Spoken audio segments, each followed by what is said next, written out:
Hi everyone, welcome to our Tweakwise Fall Edition 2024. My name is Mathilde Visser and I'm your host today. First of all, today we would like to start with our vision. We would like to explain to you why we are doing the things we are doing. Second of all, we would like to launch a bunch of new features. We have a lot of exciting features to share, we can't wait to share with you. And last, we will share our roadmap. So slightly look back at the past year, but mostly look at next year. Our theme of today is Let's Get Smart, which has never been more relevant than now, where AI is fully integrated and such a hot topic. So it is for us as well. How we are going to use AI, that's something that we are going to tell you in the next talks. Let's start with the first topic of today. We'll start with the vision, so here's my colleague Paul. Thank you, Mathilde, and hi guys, my name is Paul and I'm here to tell you a little bit more about the Tweakwise vision. So where is Tweakwise going? What kind of new features are we going to introduce? And how can we make this tool even better for you to use? But first, I want to take you to the strategic pillars of Tweakwise. We designed these pillars to make decisions on what kind of products we want to develop for you. However, I will not go into the details of all these pillars right now, but my colleague Dick will do that later on. Before we look into the future, I want to look back a little, because you all know Tweakwise as a search optimization tool. However, over the last year, we have become so much more than that. We added merchandising, recommendations, guided selling, so we became an all-in platform on search and discovery. But we want to take this to the next level, and it will bring us to the new era in e-commerce, which we call at Tweakwise unified merchandising. And I will try to explain this concept to you. And I will start with merchandising, because you all know that merchandising is the second level of Tweakwise by merchandising products on the category page. However, it will be so much more. You can merchandise in the future your products, but also content, blogs and so on your category page, but also on your search engine, checkout, actually every place on your web store. Then the part about unified. Unified is about merging worlds for optimal, relevant results. An example of these worlds merging together is inspiration and commerce. In the past, web stores were only about products, showing products and trying to sell these. We see that customers demand more of your web store. They want advice, inspiration, and they want to make sure that they make the right decision on what product to buy. This is what we want to create on your web store as well. We want to make sure that you are able to connect content to products and to make sure that you really advise your customers on the best product to buy. But it's also about smart integrations. You all know that we already connect to a lot of platforms, but we will take this also to the next level, and you will be able to connect Tweakwise to, for example, your CDP, but also retail media, for example. This will make sure that Tweakwise is the central hub when it comes to search and discovery on your web store. And then we have AI, of course. In the future, AI will be fully integrated in our tooling and will help you to make sure you utilize everything of the tool of Tweakwise. However, it has to become a partner of you. So we want to make sure that you, as a business user, will still be in control of everything that is going on your web store. This is not only a vision, but also reality. That's why we developed some awesome features based on this vision. Mathilde, take it away. We'll start with our second part of today, the feature launch. Like I said before, we have a bunch of new features we would like to share with you, starting with two features that I can share with you today. Our first feature is external data components, a new package for our builder, but let me tell you more about the builder first before I'll explain what external data components exactly is. Our builder is a module within Tweakwise which we launched last year. With this builder, it is possible to set up a dynamic grid for your lister pages. For example, use my last viewed item or my popular items on a specific place on your grid. And this is how it could look like. So for example, my last viewed item at the first position and my bestseller at the second. And for all the other spots you see here, we will use the standard sorting you have configured in a merchandising rule. Well, how cool would it be if you could use external data components in here as well, like data from your retail media platform or your CDP. This is how that could look like. It works exactly the same in the builder as for all the other components. What you see in the builder is a couple of new components which extracts data from your external platform, which could be your retail media platform or your CDP. And you can drag them into a position as well. So in this example, you see at the first position a product from my retail media platform, and at the fourth position one out of my CDP. We will set up a connection between Tweakwise and your external data platform, and then this will work out of the box. And here you can see how that could look like.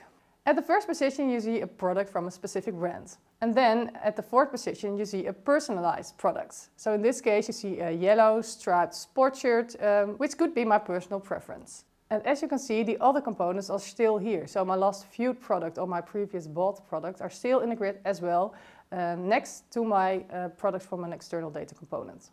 So why external data components? Maximum relevance through smart CDP data integrations. Increased visibility with retail media in your search and discovery. And Tweakwise as a hub for optimal sales and conversion. The good news is this feature is available as of today for €150 a month. Our next feature is visual components. Another feature for our builder, because how cool could it be if we could use visuals and stuff like that in our lister pages as well to inspire our customers, like Paul mentioned in our vision before. So here you see the old situation again. Products from my CDP, my retail media platform, my personal products, some regular products from our standard sorting algorithm. And now you see two new positions which are reserved for visual components. This is how it would look like in the builder. Here you see an extra component which says visual. And now you can drag them onto the grid as well and say, okay, for the fifth and the seventh position I would like to make place for my visual. It can be anything you like, a video, an image or a blog as well. This is how that could look like. So here you see at the left my campaign, and at the right position you see a blog to help our customers tell you more about fitness in this case. Well, visual components combine commerce and content for an inspiring shopping experience. Increase relevance with visual components that reinforce your brand. Quickly adjustable via the builder for dynamic shelf arrangements. Also available now for €150 a month. Next up, Insights, and my colleague Colin will tell you more about this part. Thanks Mathilde for the introduction. My name is Colin, I am an onboarding specialist at Tweakwise, and today I will tell you a little bit about insights. Data is power. We all know that data is very powerful if you can use it correctly. But how do you make data powerful? Especially when there's a lot of data available. And with a lot I really mean a lot of data. What's important that you can find the right data, and once you have the right data, that you can put the connections between the data so it's more powerful and you can optimize your Tweakwise instance. To help you with that, we released a new module called Insights. This module is powered by Power BI and Tweakwise AI and will give you great insights in your data to get better results with Tweakwise. This module will exist out of different reports, such as a filter report, which gives you all insights in your data about the filters, so as which is being used, which filters are popular, which values are popular, etc. There's also one about your search algorithm, which will explain how your search terms are doing, are they being found, do you have no results, and you can also see how your search is optimizing compared to the last week. There's also a usage report that you can see how you use Tweakwise, which requests you're doing. And as you can see in the bottom right, there's also one that's coming soon, and that's also important to mention, is that this module is going to keep on expanding. There will be a lot of different reports, and we would also like to know which reports you want, so we can give you the best insights in your Tweakwise data. The reports will be interactive. As an example, you can see that you can select which values you want to see to give you better insights. The reports will be updated daily, so every day you can keep on checking how your settings are doing and what you need to change in Tweakwise to get the best results possible. Our new Insights module gives dynamic reports for better strategic choices, interactive visualizations for simple insights, and drive growth with data-driven optimizations. Our new Insights module is available now and is free for all customers. Now I will introduce my colleague Marnik, who is going to share something about the Plugin Studio. Hi, my name is Marnik. I am a front-end developer at Tweakwise, and today I want to tell you something about the Plugin Studio. The Plugin Studio is a new module we've created exclusively for our JavaScript implementation. And for those of you who are unfamiliar with a JavaScript implementation, this is a plugin which you can use to quickly and easily implement different features we offer here at Tweakwise. For example, in a couple of minutes, you can already have a fully working search page in your shop. But you can also use category pages, recommendations, or even our guided selling. Before I dig deeper into the Plugin Studio and what it can do, I first want to tell you something about product tiles. As you know, there are all kinds of product tiles. Almost every shop has their unique take on the famous product tile. The way you present your products in your shop is very important. You want to inform your customers on the products you're selling, and you maybe want to persuade them to click on the product or maybe even add it to the shopping cart. And also in our JavaScript implementation, we are showing product tiles. Up until now, that product tile has always been a collaboration between Tweakwise and the customer. But how cool would it be if you could edit your product tile on your own without needing Tweakwise, and also, maybe more importantly, without needing any sort of technical knowledge? Well, that's where the Plugin Studio comes in. With the Plugin Studio, we're giving you full control on the presentation of your products. You decide what to show on your product tile, where to show it, and how it will look. You can decide on your own, for example, where to show an Add to Cart button, or maybe you want to show a specific label based on a certain promotion or a product attribute. All that is possible using our Plugin Studio. With our Plugin Studio, you can also create different types of product tiles. You can decide to show a different product tile for a certain moment in the year, or maybe you're just feeling creative and want to experiment a bit with the presentation of your products without messing up your current shop. All that is possible with the Plugin Studio. You might be wondering how this all works. Well, using a one-time implementation of our JavaScript implementation, you can already start using your own custom-built product tiles in your shop. Also, all future changes you do to your product tiles will be automatically visible in your shop without having to go back into your code and changing your implementation. So with our Plugin Studio, we are giving you endless possibilities in the presentation of your products. So in short, with the Plugin Studio, we're giving you full control over the product display of your products with our product tile editor. You decide on your own what to show, where to show it, and how you want it to look. The Plugin Studio is a user-friendly no-code editor, so no technical knowledge is required in the usage of it, and our JavaScript implementation is very easy to implement. The Plugin Studio is available now and is available for free. All customers who are already using our JavaScript implementation will already have it enabled in the app. And for those of you who want to try it out or maybe experiment with the Plugin Studio a bit, we can enable it for you cost-free. And next up is my colleague Remco, who is going to tell something about synonyms. Thank you, Marnik. My name is Remco. I'm software architect at Tweakwise, and today I want to talk about Autopilot for Synonyms. And earlier we introduced an extension on our synonyms module, which is based on AI. And I want to explain that right now, what we've done before. And that is that when you create new synonyms in the app, we help you by looking over your shoulder what you're doing in the app. So when you're typing in, for example, pasta or ravioli, we look at the words you're typing in, and we look at the suggestions we can create based on the data. And so, for example, in this case, we go to fusilli or macaroni, and you can decide yourself whether you want to add those words or not, and we help you creating new synonyms. But let's say you search for the word snack in a grocery store, and the customer is searching but doesn't get any results because the word snack is not in the data. That poses a problem, because obviously when you search for the word snack in a grocery store, you want to get snacks. Because we want to fix that, we make the synonyms module smarter. And to tell you more about this, we've called this Autopilot for Synonyms based on our Tweakwise AI. And so what, for example, happens, the customer is searching for the word snack, snack is going into Tweakwise AI, and we are searching for synonyms based on the word snack. And what we do is when we find synonyms, for example, muesli bar or chips, we are actually adding those words as synonyms in the app. So you don't have to configure those synonyms yourself, but based on customer data, we are gonna add those synonyms automatically done by our Tweakwise AI.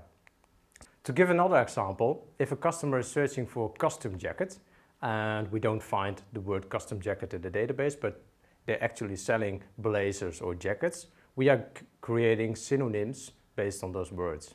And what's important is that a blazer should not be converted to a custom jacket, but a custom jacket should be converted to a blazer. And that's why these synonyms are created as one-way synonyms. So the synonym created is a one-way synonym, so it will work from the input word to the output word, but not the other way around. If the other way around is also useful, it will be created later on as another synonym. So to go to the latest example, house ventilation box, a customer searching for house ventilation box but not getting any results.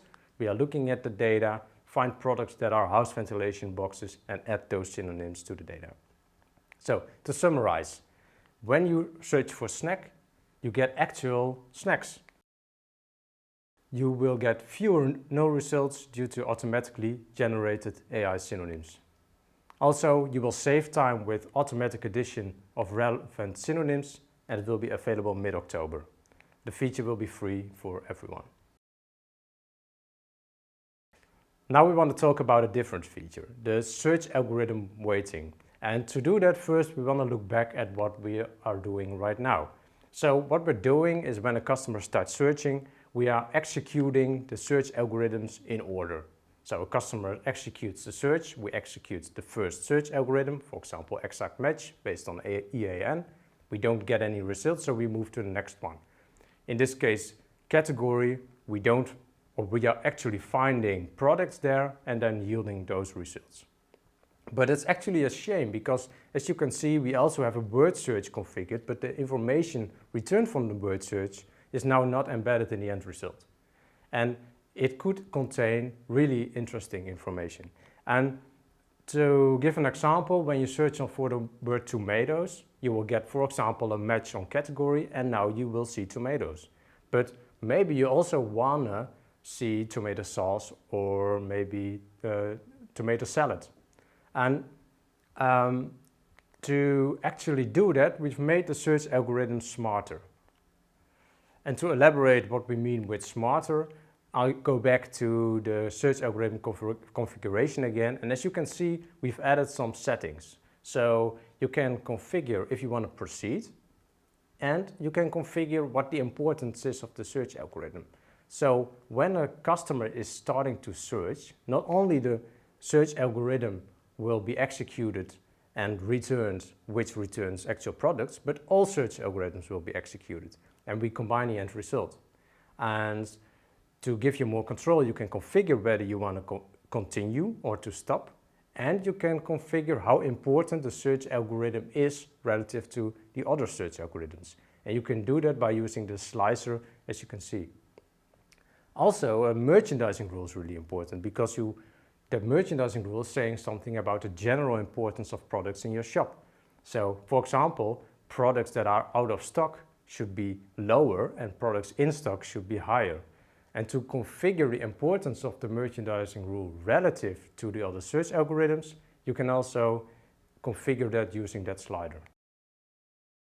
So when a customer searches for tomatoes, they will not only get tomatoes, but also tomato ketchup or tomato sauce.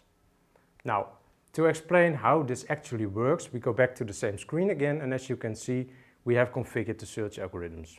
But now instead of stopping, we will execute all search algorithms as if they were different searches.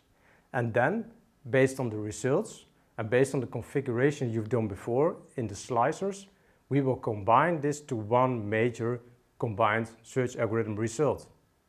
After we've done that, we need to weigh them again based on the merchandising rule, and that will result in the final search result. So, search algorithms.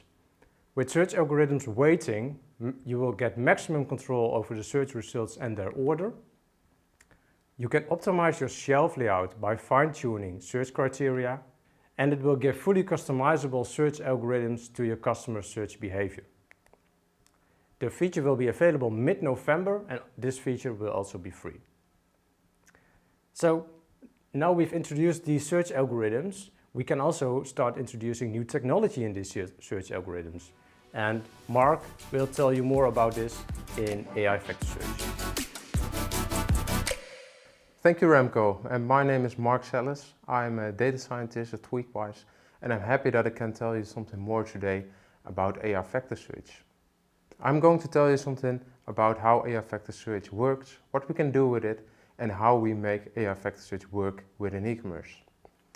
And it all starts with search. And in 2024, we expect to have more than 14 billion search queries at Tweakwise. And this is about 700 search queries each second. So this is an enormous amount, and this shows that search is in the core of what we do at Tweakwise. And for most of the search queries we use fuzzy search and keyword search, and this works very well. So if we search for the word t-shirt, then we actually find t-shirts, and if we search for the word sneaker, we actually find sneakers. But what if we have more complicated search phrases like something to cook with or something to sit on? Those search queries are a lot more difficult, and it's really difficult to come up with results that are actually relevant. And while it is very clear that we actually want to show benches, chairs or stools when we are working with something to sit on, this is quite difficult to do. So let's start with the search query. And if we look at search queries, we can roughly divide those search queries in two types. At the left side of our screen, we have simple search phrases like t-shirt and sneaker. And on the other side, we have more complicated search phrases. So the left search phrases work very well with current algorithms. And on the right side, we have semantic search phrases. And semantic search phrases are more describing search phrases. They describe the product, what you can do with it, how they look like, what they can be used for. And with the current state of technique, we luckily can find results using those search queries. However, let's first zoom in on the keyword search phrases. And if we, for example, take the word t-shirt and we are typing this in our search bar, then on the background, search algorithms are going to run. And those search algorithms takes the word t-shirt, and then we search through our databases where we find the word t-shirts. And like this, we actually find products which are actually relevant. So this is a very good result. And these algorithms are very fast, very reliable, and very robust.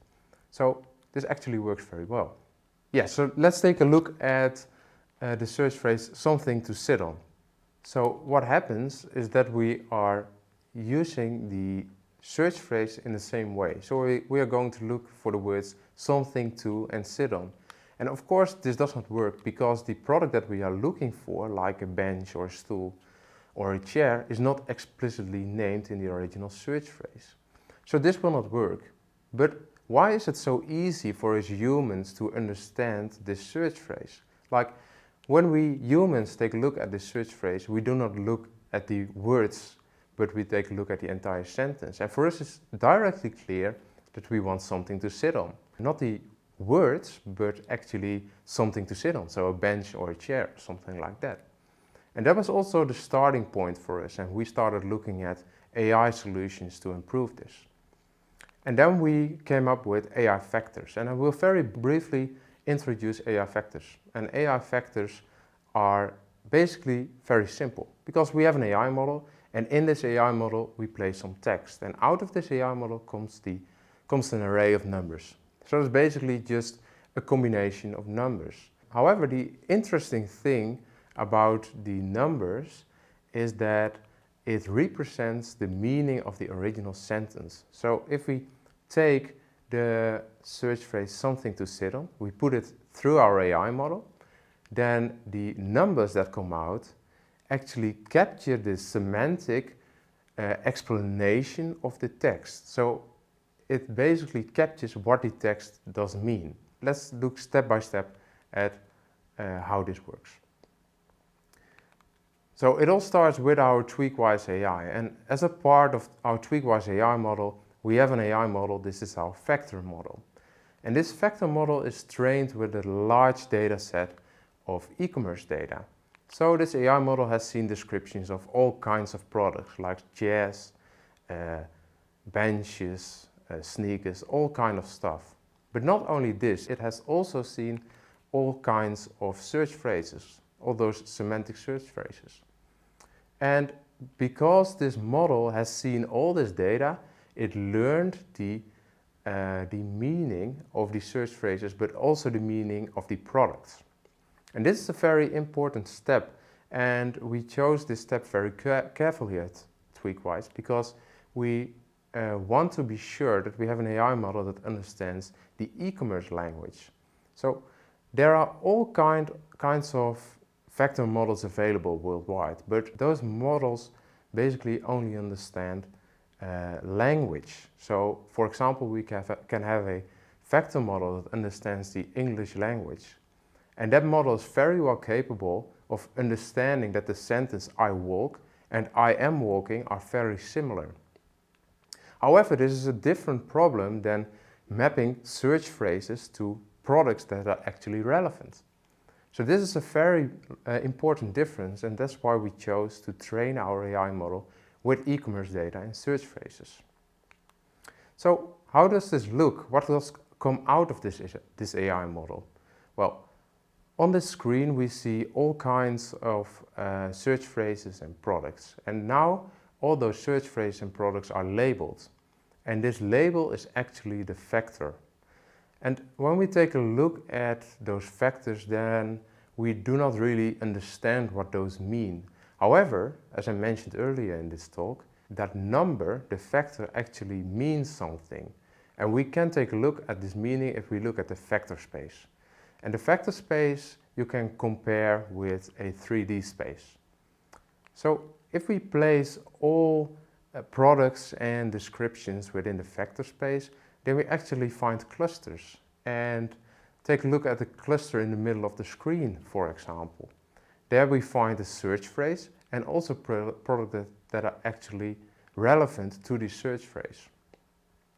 This does not only work for search phrases that the model was trained on, but also with a new search phrase. So let's type in something to sit on the web shop. If that happens, then it is directly placed within this vector space, and we will find it in the bottom right corner. And in the vicinity of the search phrase, we actually find products that are relevant to the search phrase. And like this, we are able to show products that are actually relevant. And like this, we are capable of coming up with relevant results using quite fake search phrase, the semantic search phrase. So, don't we need keyword search and fuzzy search anymore? Well, we can be very clear about that. No, we will still need those search algorithms. And we will still need those search algorithms because those search algorithms are still very powerful. They are fast, reliable, and something we can really count on. However, when search phrases become more complicated, like those semantic search phrases, then we need another search algorithm, and that's where vector search excels. So therefore we chose to not use one search algorithm, but combine these search algorithms with the new vector search. And like this, we can come up with the best search algorithm and return relevant results in every way. So AI vector search, it's a smart combination of AI and existing keyword search. It is highly flexible. We can always find something, even when search phrases become more complicated. And it's the new search. We can align the results with customer intent. And I'm happy that we can roll out AI vector search in a phased way from November. And now Dick will tell something more about the roadmap for next week. Okay, thanks Mark. This is the second year in succession that I'm going to talk about Tweakwise roadmap, and last year, first time, I felt a bit anxious because it was the very first time we were going to share details about the roadmap, and as everyone knows, the roadmap is never final. There are no guarantees, and everything can change within a year. So it is very good to mention that everything we promised last year, that we did meet the expectations. So I want to start with a look back of 2024 and then I look ahead of the roadmap of 2025. If you're going to look at the roadmap of last year, I ended with this slide. And all speakers before me mentioned these features we delivered. So this final slide you see on top, visual components, well, we managed to finish, to complete the feature. Same for external data components as for the plugin studio. We introduced the Insights module and we implemented the new search algorithm weighting. So having said that, everything we announced last year, we developed this year and we marked it as complete. We are extremely proud of delivering these 5 topics, but we do way more at Tweakwise. We deliver 200 releases a year. That's 1 release every working day. As you can see, these topics also were delivered, and that's a big part of what Tweakwise is doing. It's not mentioned in a roadmap, but it is part of our job and it is part of the features we extremely fond of. If we create a new roadmap, it's very hard to do because a lot of incoming requests should be handled and users, stakeholders are that demanding that we have to choose on what we are going to do and what we are not going to do. And in order to do that, my colleague Paul also mentioned that in the beginning, we use our strategic pillars. So these 5 pillars will be used to match whether we are going to do a feature, the yes or the no. And I'll start with the first pillar, it's the relevance. With the relevance pillar, we mean everything on screen in your web shop should increase relevancy in your web shop. The second pillar is about productivity. Everything should be more efficient, should be easier to use, more intuitive. The third pillar is the insights. It's basically our insights module, but we need way more insights. We need more reports. More data is more insights, but we have to work on that. It's very important because data is power. Then we have performance. It's the keystone of Tweakwise because if we do not perform in terms of response times, for example, then it's pretty hard to use our tool. And finally, integrations. It is about smooth data importing and exporting data. It should be all intuitive and easy to use. Maybe you recognize that I did not mention AI as a pillar. AI is not a goal by itself, but we want to implement AI everywhere we can. So AI should be a supportive role over all of these pillars. So it's a helper in Tweakwise app or wherever you want. AI, not a goal by itself, but it will be implemented basically everywhere. If we look ahead at the plans of 2025, we tried to come up with 5 main topics or themes we want to deliver.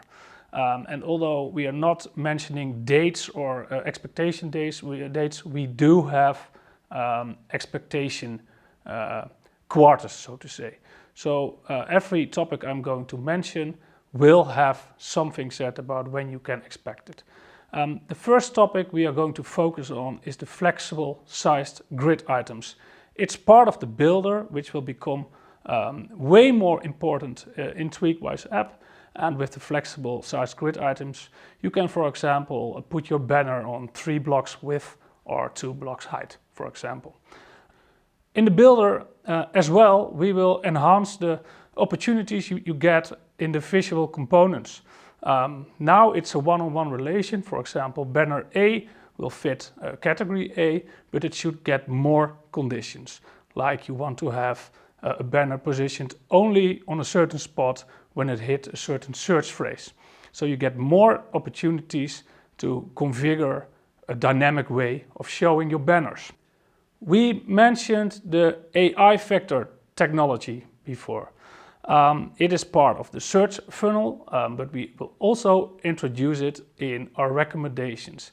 And as we have recommendations by itself, for example, like previously bought, or it might be of your interest as well, it's part of the builder blocks too. Every block you see in the builder is underwater a recommendation, and we are going to use AI for it. The Insights Hub was mentioned by my colleague Colin. Although it's very powerful to have such fancy reports, interactive reports, we are going to introduce actionable insights. So outside of the report module, we want to have insights in certain Tweakwise modules. You can imagine in the filter templates you want to see which template works best, or which works better than the other. Or on a component level in the builder, maybe you want to see component 5 is not working that well, and maybe a component which is not even configured yet is promising you a higher click-through rate. And this is very useful for optimizing your lister page, and it's even going beyond A/B testing, we think. And as you have heard right now, a lot's going to improve in Tweakwise app. And users of the first hour will see that the app hasn't mainly changed for over 10 years maybe, and that's going to change. Finally, we are going to refreshen our app, new UX, new UI. It will become more efficient, more intuitive to use, and that's something we can't wait for. If you want to have a detailed information on our roadmap or on our changelog, it's all written down in our documentation website. So please have a look at docs.tweakwise.com. Please subscribe to the RSS channels and you get instant updates in your mailbox. Thank you for watching. Hope you enjoyed it. And if you have any questions, please reach out to customer success and we would like to help you. Bye.